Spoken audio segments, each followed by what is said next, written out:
नमस्कार साथियों, स्वागत है आपका दृष्टि पीसीएस की खास पेशकश उत्तर प्रदेश बजट 2025-26। आप जानते हैं कि हाल ही में उत्तर प्रदेश के वित्त मंत्री सुरेश कुमार खन्ना के द्वारा उत्तर प्रदेश की विधानसभा में उत्तर प्रदेश का बजट 2025-26 प्रस्तुत किया गया।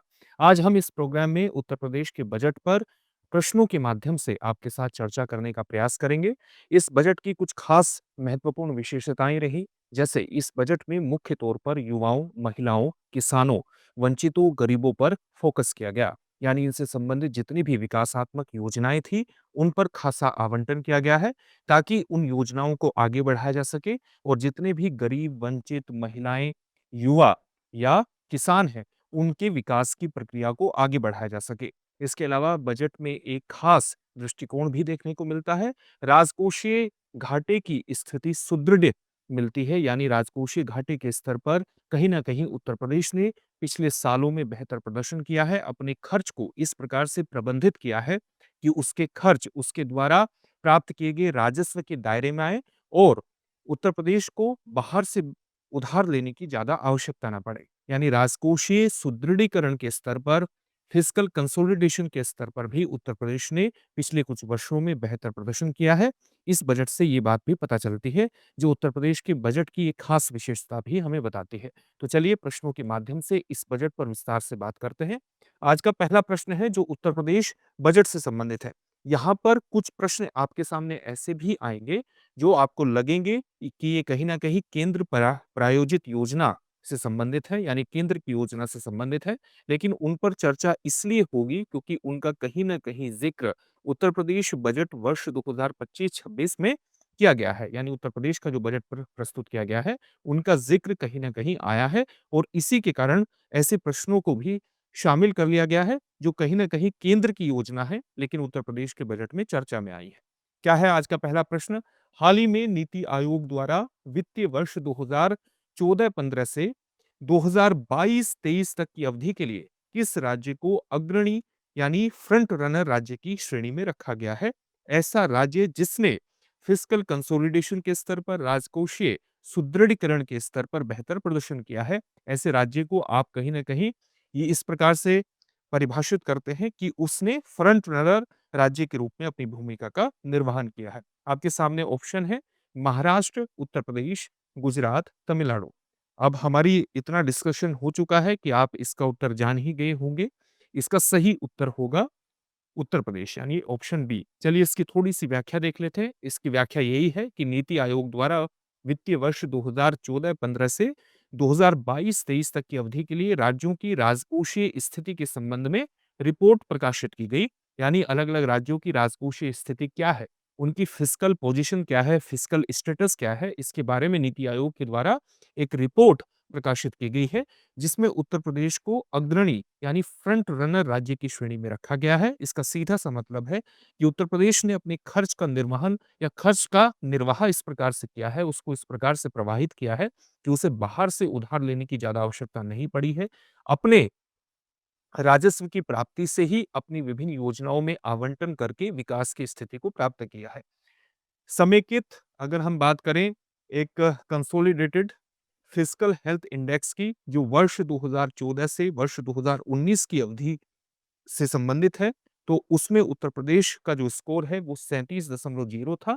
इसके अलावा अगर हम बात करें वर्ष 2022-23 में की, तो इसमें फिस्कल हेल्थ इंडेक्स में उत्तर प्रदेश का जो स्कोर है वो 45.9 हो गया। तो आप यहाँ पर देख सकते हैं कि फिस्कल हेल्थ इंडेक्स में वर्ष 2014 से वर्ष 2019 की अवधि में जहां उत्तर प्रदेश का स्कोर 37 था, वहीं पर 22-23 में उसका स्कोर बढ़कर के 45.9 हो गया है। यानी उसने राजकोषीय स्तर पर, फिस्कल स्टेटस के स्तर पर बेहतर प्रदर्शन किया है। जब हम राजकोषीय स्थिति की बात करते हैं तो उसका कहीं न कहीं मूल्यांकन राजकोषीय घाटे के माध्यम से होता है, और जब हम राजकोषीय घाटे की बात करते हैं तो उसका सीधा-सा मतलब है कि सरकार द्वारा खर्च किया गया, सरकार द्वारा कुल खर्च में से आप प्राप्तियाँ निकाल लेते हैं। उसके द्वारा कुल राजस्व प्राप्तियों को निकाल देंगे, और ये जो राजस्व प्राप्तियाँ हैं, इन राजस्व प्राप्तियों में आप उधार को ऐड नहीं करेंगे। तो इसके माध्यम से आपको राजकोषीय घाटे की स्थिति का पता लग जाता है। तो उत्तर प्रदेश ने पिछले कुछ समय में राजकोषीय स्तर पर बेहतर प्रदर्शन किया है, और यही कारण है कि फिस्कल हेल्थ इंडेक्स में उसकी स्थिति बेहतर हुई है।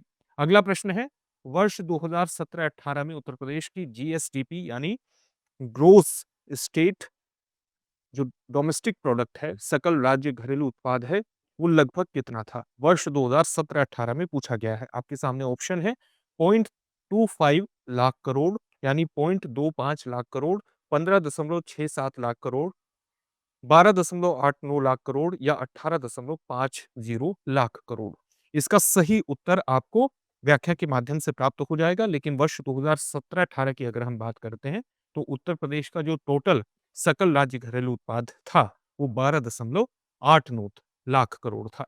वर्ष 2017-18 में जब उत्तर प्रदेश वासियों की सेवा करने का अवसर हमें प्राप्त हुआ, ये कौन कह रहा है? ये कह रहे हैं वित्तीय वर्ष 2025-26 का बजट प्रस्तुत करते हुए उत्तर प्रदेश की विधानसभा में उत्तर प्रदेश के वित्त मंत्री सुरेश कुमार खन्ना, उन्हीं का ये स्टेटमेंट है कि वर्ष 2017-18 में जब प्रदेश वासियों की सेवा करने का अवसर हमें प्राप्त हुआ, तो प्रदेश की अर्थव्यवस्था पूरी तरह बदहाल थी तथा जीएसडीपी यानी ग्रोस स्टेट डोमेस्टिक प्रोडक्ट मात्र 12.89 लाख करोड़ रुपए के स्तर पर था। तो आपको इसका उत्तर मिल गया। हमारी सरकार के कार्यकाल में हमने प्रदेश की अर्थव्यवस्था को दोगुना कर दिया है, ऐसा उनके द्वारा कहा गया है। वर्ष 2024-25 में प्रदेश की जो जीएसडीपी है, वो 27.51 लाख करोड़ रहने का अनुमान है। जब हम जीडीपी की बात करते हैं, तो जीडीपी का मतलब यानी सकल घरेलू उत्पाद की बात करते हैं, तो उसका मतलब क्या है? एक वित्तीय वर्ष में, एक पर्टिकुलर क्षेत्र में या एक देश द्वारा उत्पादित सभी वस्तुओं और सेवाओं के कुल मौद्रिक मूल्य को एक वित्तीय वर्ष में, उसे हम जीडीपी के नाम से संबोधित करते हैं। जब आप स्टेट की जीडीपी निकालेंगे तो इसमें क्या लगा देंगे? Gross state domestic product. तो स्टेट की जीडीपी इस प्रकार से निकाली जाती है और उसका सीधा सा मतलब है कि एक राज्य में एक वित्तीय वर्ष के दौरान उत्पादित सभी वस्तुओं और सेवाओं के कुल मौद्रिक मूल्य को जीएसडीपी के नाम से संबोधित करते हैं। तो यहाँ पर उत्तर प्रदेश के जीएसडीपी के बारे में भी हमने बात कर ली है और वर्ष 2024-25 में प्रदेश की जो जीएसडीपी है वो 27.51 लाख करोड़ रहने का अनुमान है। अगला प्रश्न है, वित्तीय वर्ष 2025-26 के लिए प्रस्तुत बजट का कुल आकार कितना है? आपके सामने ऑप्शन है, ऑप्शन ए 7,50,000 करोड़ रुपए, 8,08,736 करोड़ रुपए या 9,10,000 करोड़ रुपए या 7,80,000 करोड़ रुपए। चलिए इसके भी उत्तर को जानने का प्रयास करते हैं। इसका उत्तर है ऑप्शन बी 8,08,736 करोड़ रुपए। प्रस्तुत बजट का आकार 8,08,736 करोड़ रुपए है, जो वर्ष 2024-25 के बजट से कितना प्रतिशत अधिक है? 9.8% अधिक देखने में मिलता है। बजट में पूंजीगत परिव्यय यानी ऐसी वस्तुओं पर खर्च जो कि कहीं न कहीं रोजगार को उत्पन्न करने में महत्वपूर्ण भूमिका निभाती है, तो पूंजीगत परिव्यय कुल बजट का लगभग 20.5% है। यानी उत्तर प्रदेश के बजट में पूंजीगत परिव्यय पर विशेष रूप से खर्च किया गया है ताकि राज्य की आधारभूत अवसंरचना की स्थिति में बेहतर सुधार किया जा सके और ग्रोथ की एक पृष्ठभूमि का निर्माण हो, साथ ही रोजगार सृजन भी हो। तो पूंजीगत परिव्यय के अंतर्गत अवसंरचना निर्माण, विस्तार और निवेश संबंधी व्यय आते हैं। उद्योग, आवागमन, उत्पादों की बाजार तक पहुंच तथा प्रदेश में पूंजी निवेश को आकर्षित करने जैसे महत्वपूर्ण गतिविधियों में पूंजीगत व्यय की भूमिका अत्यंत महत्वपूर्ण होती है। अगला प्रश्न है, प्रधानमंत्री किसान सम्मान निधि योजना के अंतर्गत डायरेक्ट बेनिफिट ट्रांसफर के माध्यम से लगभग कितनी धनराशि हस्तांतरित की गई? आपके सामने ऑप्शन है 50,000 करोड़ रुपए, 79,500 करोड़ रुपए, 60,000 करोड़ रुपए या 90,000 करोड़ रुपए। इसका सही उत्तर होगा 79,500 करोड़ रुपए। ये इसका सही उत्तर होगा और इसकी व्याख्या आपके सामने इसी प्रकार से आएगी कि प्रधानमंत्री किसान सम्मान निधि जिसकी शुरुआत कब हुई थी? फरवरी 2019 में इसकी शुरुआत हुई थी। प्रधानमंत्री किसान सम्मान निधि जिस योजना के माध्यम से किसानों को प्रतिवर्ष कितनी राशि प्रदान की जाती है? 6,000 रुपए की राशि प्रदान की जाती है ताकि उनको कहीं न कहीं वित्तीय मदद पहुँचाई जा सके और ये जो राशि है, ये कितनी किस्तों में उनको दी जाती है? 3 किस्तों में ये दी जाती है। इसके अंतर्गत 3 लाख माफ कीजिएगा 3 करोड़ कृषकों को लगभग 79,500 करोड़ की धनराशि डीबीटी के माध्यम से हस्तांतरित की गई है। अगला प्रश्न है, प्रधानमंत्री फसल बीमा योजना के अंतर्गत वित्त वर्ष 2024-25 में बीमित किसानों को लगभग कितनी धनराशि की क्षतिपूर्ति का भुगतान किया गया? यानी बीमित किसान, जिन किसानों का बीमा किया गया है। तो आपके सामने ऑप्शन है, ऑप्शन ए 300 करोड़ रुपए, ऑप्शन बी 496 करोड़ रुपए, ऑप्शन सी 550 करोड़ रुपए या ऑप्शन डी 600 करोड़ रुपए। चलिए इसके बारे में जानते हैं। प्रधानमंत्री फसल बीमा योजना के अंतर्गत वित्तीय वर्ष 2024-25 में लगभग 10 लाख बीमित कृषकों को लगभग 496 करोड़ रुपए की क्षतिपूर्ति का भुगतान कराया गया है, यानी ऑप्शन बी इसमें सही उत्तर होगा। चलिए अगला प्रश्न देखते हैं। अगला प्रश्न है, पीएम कुसुम योजना के अंतर्गत वर्ष 2024 में कृषकों की प्रक्षेत्रों पर, उनके क्षेत्रों पर जहां पर वो खेती करते हैं, लगभग कितने सोलर पंप स्थापित किए गए हैं? आपके सामने ऑप्शन है, option A 18,500, option B 20,000, option C 22,089 या ऑप्शन डी 25,000। ऑप्शन सी इसमें सही होगा, 22,089। पीएम कुसुम योजना के अंतर्गत वर्ष 2024 में कृषकों के प्रक्षेत्रों पर विभिन्न क्षमता के कुल 22,089 सोलर पंपों की स्थापना कराई गई है। और आप जानते हैं, इस योजना के माध्यम से किसानों के द्वारा उत्पादित फसलों के सिंचित क्षेत्रों को बढ़ाए जाने की आवश्यकता पर विशेष तौर से बल दिया गया है। यानी किसानों द्वारा जितनी जोत भूमि है, किसानों द्वारा जिस भूमि पर खेती की जाती है, अगर हम वहां सिंचाई की सुविधाओं को बढ़ा देंगे, सिंचाई के क्षेत्र में उसको ले आएंगे, तो किसानों की प्रोडक्शन को बढ़ाने में मदद मिलेगी। और इसी के अंतर्गत पीएम कुसुम योजना का विशेष रूप से महत्व है, क्योंकि इसने सोलर पंपों की स्थापना किसानों के प्रक्षेत्रों पर की है। अगला प्रश्न है, मुख्यमंत्री कृषक दुर्घटना कल्याण योजना कब से लागू की गई? आपके सामने ऑप्शन है, 1 जनवरी 2020, 14 सितंबर 2019, 15 अगस्त 2019 या 2 अक्टूबर 2019। चलिए, ये एक महत्वपूर्ण योजना है और इसके अंतर्गत अगर कोई किसान दुर्घटनावश या तो वो दिव्यांग हो जाता है, यानी उसके अंग किसी प्रकार से, कोई शरीर का अंग काम नहीं करता है, या उसकी मृत्यु हो जाती है, तो ऐसी स्थिति में ये योजना किसानों को मदद पहुंचाती है। तो कृषकों को दुर्घटनावश मृत्यु या दिव्यांगता की स्थिति में मुख्यमंत्री कृषक दुर्घटना कल्याण योजना दिनांक 14 सितंबर 2019 से लागू की गई, ताकि किसानों की मदद की जा सके। तो ऑप्शन बी इसमें सही हो जाएगा। अगला प्रश्न है, गन्ना मूल्य भुगतान को समय पर सुनिश्चित करने के लिए वर्ष 2017 में किस मैकेनिज्म की शुरुआत की गई थी? गन्ना मूल्य का भुगतान करना अपने आप में एक बहुत बड़ा इशू पिछले कुछ वर्षों पहले बना था, विशेष तौर से उत्तर प्रदेश में। और इस समस्या के समाधान के लिए एक महत्वपूर्ण योजना की शुरुआत हुई थी। क्या नाम था उसका? आपके सामने ऑप्शन है, direct benefit transfer, escrow account mechanism या किसान क्रेडिट कार्ड योजना या प्रधानमंत्री फसल बीमा योजना। तो इसका सही उत्तर क्या होगा? Escrow account mechanism. इसके बारे में जान लेते हैं। कृषकों को गन्ना मूल्य भुगतान समय से सुनिश्चित करने के लिए, यानी वो मिलों में जो अपना गन्ना देते हैं, उस गन्ने का उन्हें भुगतान समय पर हो, इसे सुनिश्चित करने के लिए वर्ष 2017 से एस्क्रो अकाउंट मैकेनिज्म प्रारंभ किया गया था। कौन सा अकाउंट? एस्क्रो अकाउंट मैकेनिज्म प्रारंभ किया गया था, जिसके फलस्वरूप चीनी मिलों में गन्ना मूल्य मद की धनराशि के व्यावर्तन पर पूर्ण अंकुश लगाया गया था। व्यावर्तन का मतलब क्या होता है? उसके डाइवर्जन पर अंकुश लगा दिया था। यानी एक ऐसी स्थिति जहां पर गन्ना मिल, जो भी उन्हें धनराशि प्राप्त होती है चीनी की बिक्री के माध्यम से, उनके मिलों में गन्ना आता है और उसके माध्यम से वो अलग-अलग प्रकार के प्रोडक्ट तैयार करते हैं। तो उसके माध्यम से उनके जो इनकम होती है, अगर वो उस इनकम को वो किसानों के भुगतान में इस्तेमाल ना करके किसी और चीज़ में इस्तेमाल करते हैं, तो किसानों का भुगतान कैसा होगा? तो इस मैकेनिज्म के माध्यम से ये किया गया था कि चीनी मिलों में गन्ना मूल्य मद की धनराशि के व्यावर्तन पर पूर्ण अंकुश लगा दिया गया था। वर्तमान सरकार द्वारा वर्ष 2017 से अब तक लगभग 46 लाख गन्ना किसानों को लगभग 2,73,000 करोड़ रुपए का रिकॉर्ड गन्ना मूल्य भुगतान कराया गया। यह गन्ना मूल्य भुगतान इसके पूर्व के 22 वर्षों के सम्मिलित गन्ना मूल्य से 59,143 करोड़ रुपए अधिक है।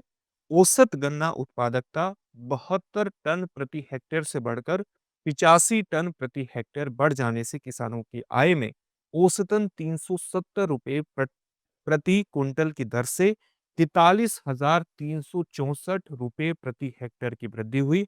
यानी आप देख सकते हैं कि किस प्रकार से किसानों की गन्ना उत्पादन में बढ़ोतरी करके उनकी आय में बढ़ोतरी करने का प्रयास यहाँ पर किया गया है। अगला प्रश्न है, लखपति महिला योजना के अंतर्गत अब तक लगभग कितनी महिलाओं का चिन्हांकन किया गया है, यानी पहचान की गई है? ऑप्शन क्या है? 15 लाख, 25 लाख, 31 लाख या 40 लाख। तो इसका उत्तर जानने का प्रयास करते हैं कि इसका उत्तर क्या है।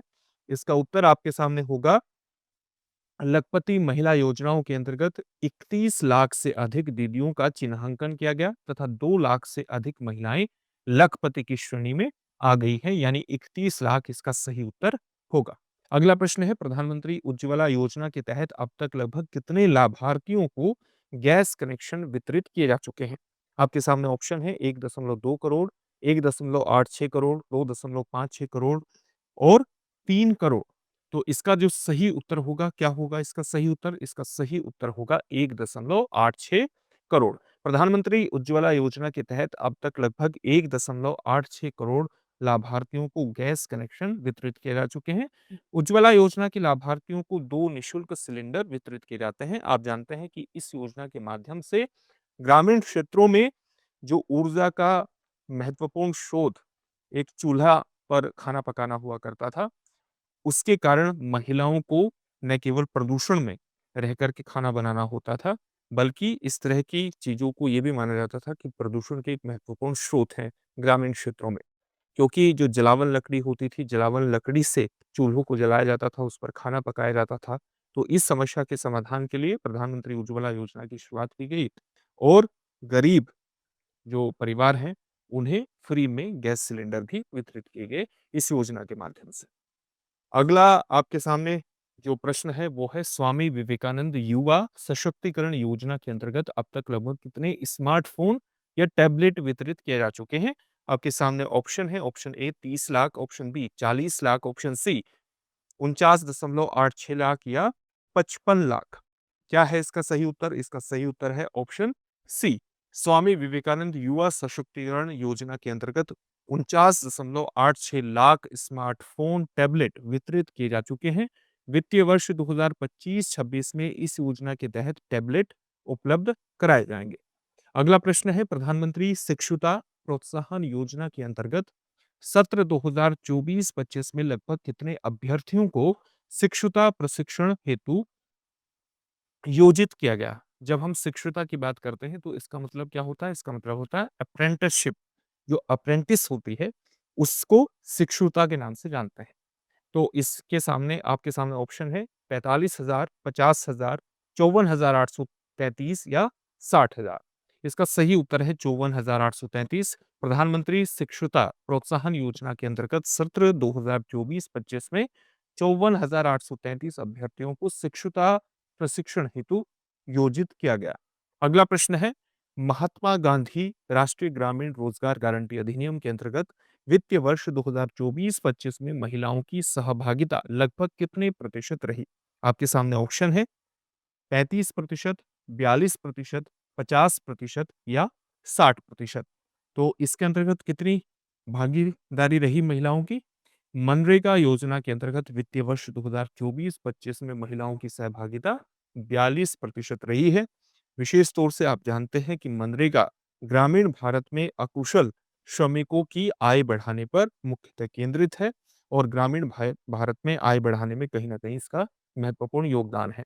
अगला प्रश्न है, अप्रेंटिस योजना के अंतर्गत अब तक लगभग कितने युवाओं को उद्योगों और एमएसएमई यानी माइक्रो स्मॉल मीडियम एंटरप्राइज में योजित किया गया? आपके सामने ऑप्शन है, पहला ऑप्शन 1,50,000, दूसरा ऑप्शन 2 लाख, तीसरा ऑप्शन 2,54,335 और चौथा ऑप्शन है 3 लाख। तो 2,54,335 इसका सही उत्तर होगा। अप्रेंटिस योजना के अंतर्गत अब तक 2,54,335 युवाओं को उद्योगों व एमएसएमई में योजित किया गया है। अगला प्रश्न है, निवेश मित्र के माध्यम से पंजीकृत उद्यमों के माध्यम से लगभग, इसका जो सही फॉर्मेट होना चाहिए वो होना चाहिए, निवेश मित्र के माध्यम से पंजीकृत उद्योगों में लगभग कितने रोजगार का सृजन हुआ? आपके सामने ऑप्शन है 50 लाख, 55 लाख, 59 लाख, 64,048 या 60 लाख। तो इसका सही उत्तर होगा 59,64,048। निवेश मित्र के माध्यम से वित्तीय वर्ष 2024-25 में माह नवंबर 2024 तक कुल 6,62,672 उद्यम पंजीकृत हुए, जिसमें 59,64,048 रोजगार का सृजन हुआ। अगला प्रश्न है, मातृत्व शिशु एवं बालिका मदद योजना के अंतर्गत माह सितंबर 2024 तक कुल कितने लाभार्थी हैं? आपके सामने ऑप्शन है। Option A 5,50,000, option B 6,22,974, option C 7 lakh या ऑप्शन डी 8 लाख। तो इसका सही उत्तर क्या होगा? इसका सही उत्तर होगा 6,22,974। मातृत्व शिशु एवं बालिका मदद योजना के अंतर्गत माह सितंबर 2024 तक 6,22,974 लाभार्थी हैं। अगला प्रश्न है, कन्या विवाह सहायता योजना के अंतर्गत अंतरजातीय विवाह की स्थिति में कितनी धनराशि प्रदान की जाती है? तो कन्या विवाह को कहीं न कहीं मदद पहुंचाने के अंतर्गत इस प्रकार की योजनाओं का विशेष महत्व स्थापित हो जाता है। आपके सामने ऑप्शन है 50,000 रुपए, 55,000 रुपए, 61,000 रुपए या 65,000 रुपए। इसका सही उत्तर जान लेते हैं। कन्या विवाह सहायता योजना के अंतर्गत जो पंजीकृत श्रमिक हैं, यानी जो रजिस्टर्ड लेबर हैं, उनके कुल 2 बालिकाओं की स्वजातीय विवाह, यानी वो अपनी ही जाति में विवाह करती हैं, तो उस स्थिति में उन्हें 55,000 रुपए, और अगर अंतरजातीय विवाह करती हैं, दूसरी जाति में विवाह करते हैं, तो उस स्थिति में 61,000 रुपए की रकम दिए जाने का प्रावधान है। और आप यहाँ भी ये भी देख सकते हैं कि जब कोई अंतरजातीय विवाह कर रहा है, तो उसकी धनराशि ज़्यादा है, तो कहीं न कहीं ये अंतरजातीय विवाह को आगे बढ़ाने और एक समान समाज बनाने के प्रति एक प्रतिबद्धता को भी अभिव्यक्त करता है। अगला प्रश्न है, प्रदेश में वर्तमान में कितने आयुर्वेदिक चिकित्सालय संचालित हो रहे हैं? आपके सामने ऑप्शन है। Option A 1,585, option B 2,110, option C 254 या ऑप्शन डी 2000। आपसे पूछे गए हैं आयुर्वेदिक चिकित्सालयों की संख्या। तो प्रदेश के विभिन्न जनपदों में वर्तमान में 2110 आयुर्वेदिक चिकित्सालय, 254 यूनानी चिकित्सालय और 1585 होम्योपैथिक चिकित्सालयों के साथ ही 8 आयुर्वेदिक कॉलेज और उससे संबद्ध चिकित्सालय, 2 यूनानी कॉलेज और उससे संबंधित चिकित्सालय और 9 होम्योपैथिक कॉलेज और उससे संबंधित चिकित्सालय संचालित है। तो आप देख सकते हैं इसका सही उत्तर होगा 2110। अगला प्रश्न है, गंगा एक्सप्रेसवे को शहरों से जोड़ने के लिए विंध्य एक्सप्रेसवे के निर्माण हेतु कितनी धनराशि की व्यवस्था प्रस्तावित है? आपके सामने ऑप्शन है 900 करोड़ रुपए, 50 करोड़ रुपए, 461 रुपए, 461 करोड़ रुपए या 100 करोड़ रुपए। चलिए इसको विस्तार से जानने का प्रयास करते हैं। राज्य सरकार द्वारा प्रदेश में 4 नए एक्सप्रेसवेज के निर्माण का निर्णय लिया गया है। आगरा लखनऊ एक्सप्रेसवे से गंगा एक्सप्रेसवे कोसिया जनपद हरदोई वाया फर्रुखाबाद तक प्रवेश नियंत्रित ग्रीनफील्ड एक्सप्रेसवे का निर्माण कराया जाएगा, जिसके लिए 900 करोड़ रुपए की व्यवस्था प्रस्तावित है। गंगा एक्सप्रेसवे को प्रयागराज, मिर्जापुर, वाराणसी, चंदौली होते हुए सोनभद्र से जोड़ने के लिए विंध्य एक्सप्रेसवे के निर्माण के लिए 50 करोड़ रुपए की व्यवस्था प्रस्तावित है। 50 करोड़ रुपए इस प्रश्न का उत्तर हो जाएगा। बुंदेलखंड एक्सप्रेसवे के साथ डिफेंस इंडस्ट्रियल कॉरिडोर परियोजना हेतु लगभग 461 करोड़ रुपए की व्यवस्था प्रस्तावित है। इसके अंतर्गत लगभग 9,500 करोड़ रुपए का निवेश अनुमानित है। अगला प्रश्न है, मुख्यमंत्री युवा स्वरोजगार योजना हेतु वित्त वर्ष 2025-26 में कितनी धनराशि की व्यवस्था प्रस्तावित की गई है? आपके सामने ऑप्शन है। ऑप्शन ए 100 करोड़ रुपया, ऑप्शन बी 150 करोड़ रुपए, ऑप्शन सी 200 करोड़ रुपए या ऑप्शन डी 225 करोड़ रुपए।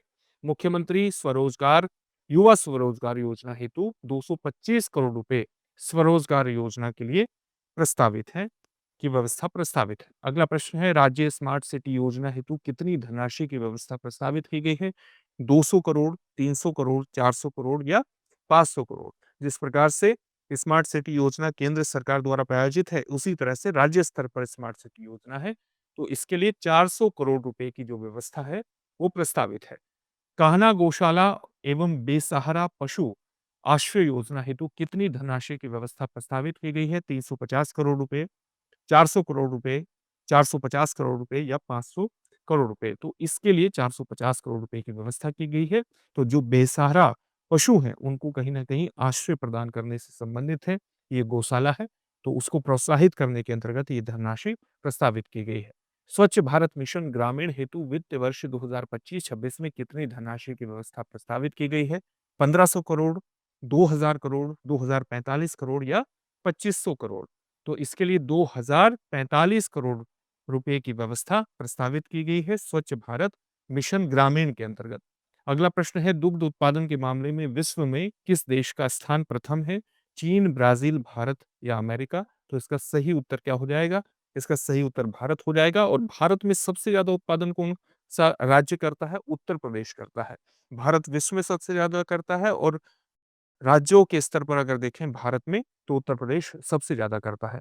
दुग्ध व्यवसाय के माध्यम से ग्रामीण क्षेत्रों में अनुसूचित जाति के साथ साथ अन्य पिछड़ा वर्ग के निर्बल, भूमिहीन मजदूर और बेरोजगार लोगों के लिए आय का एक अतिरिक्त साधन बनाने में महत्वपूर्ण रूप से मदद भी मिलती है। अगला प्रश्न है, प्रधानमंत्री मत्स्य संपदा योजना के अंतर्गत पुरुष लाभार्थियों के लिए कितनी धनराशि की व्यवस्था प्रस्तावित है? 190 करोड़, 195 करोड़, 200 करोड़ या 115 करोड़?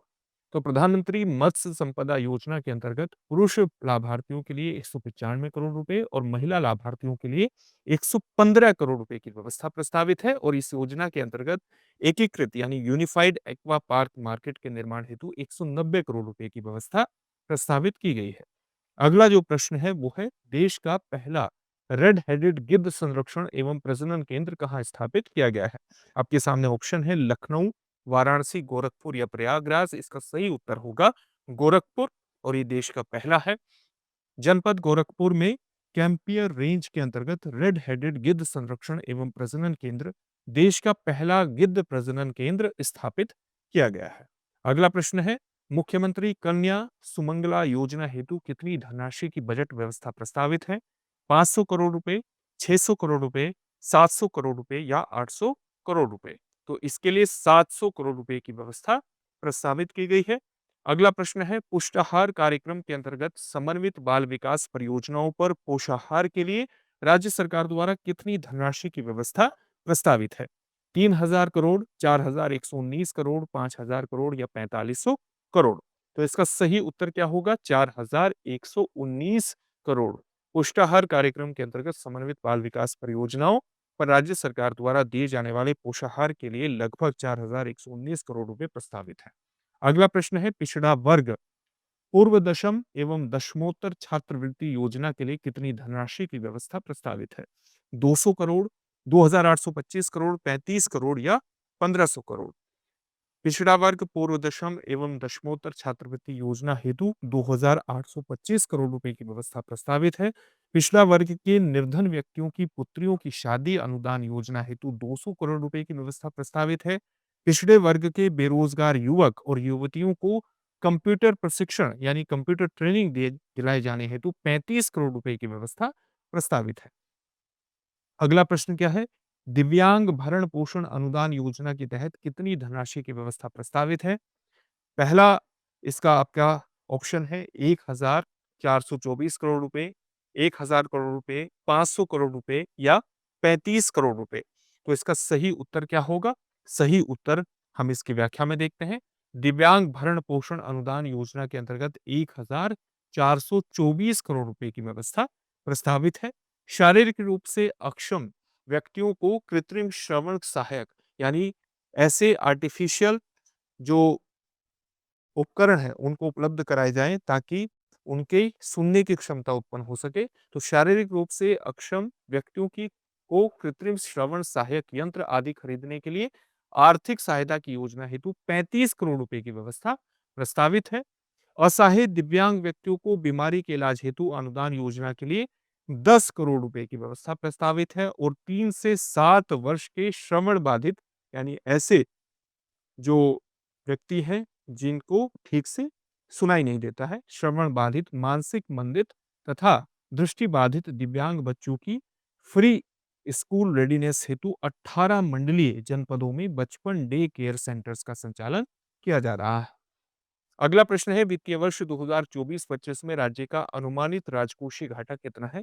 50,000 करोड़ रुपए, 91,399.80 करोड़ रुपए, 75,000 करोड़ रुपए या 1 लाख करोड़ रुपए। तो ऑप्शन बी इसमें सही हो जाएगा, क्योंकि इतना ही राजकोषीय घाटा ये बना है, ये अनुमानित है, जो वर्ष के लिए अनुमानित सकल राज्य घरेलू उत्पाद यानी ग्रोस स्टेट डोमेस्टिक प्रोडक्ट का कितना प्रतिशत बैठता है? वो बैठता है 2.97%। इस तथ्य को याद रखिएगा कि राज्य का जो सकल वित्तीय वर्ष 2024-25 में राज्य का जो अनुमानित राजकोषीय घाटा है, वो राज्य के जीएसडीपी का कितना प्रतिशत है? तो कितना प्रतिशत है? अभी हमने बताया 2.97%। 2.97% बैठता है। ये एक महत्वपूर्ण तथ्य है, इसको विशेष तौर से याद रखिएगा। तो ये अपने आप में एक बहुत ही अच्छी स्थिति मानी जाती है। अगर कोई भी राज्य अपने राजकोषीय घाटे को 3% से नीचे के स्तर पर ले आता है, तो ये एक बेहतर स्थिति है और यही कारण है कि जो फिस्कल हेल्थ इंडेक्स है, उसमें यूपी की स्थिति बेहतर हुई है। राजकोषीय सुदृढ़ीकरण इसकी स्थिति बेहतर हुई है। कहीं न कहीं राज्य अपने राजकोषीय घाटे को नियंत्रित अवस्था में लाने में सक्षम रहा है और उसको नियंत्रित अवस्था में लाने के बाद भी उसने विकास की राह में कई महत्वपूर्ण कार्य किए। तो ये यूपी बजट 2025-26 के एमसीक्यू थे, यानी मल्टीपल चॉइस क्वेश्चंस थे और इन क्वेश्चंस के माध्यम से हमने यूपी बजट पर आपके साथ चर्चा करने की कोशिश की है। इसमें जितनी योजनाओं की बात हुई है, इन सभी योजनाओं के बारे में हम डिटेल से आपको बताएँगे। हम कुछ महत्वपूर्ण प्रोग्राम लाने वाले हैं, जिसमें उन पर विस्तार से बात होगी।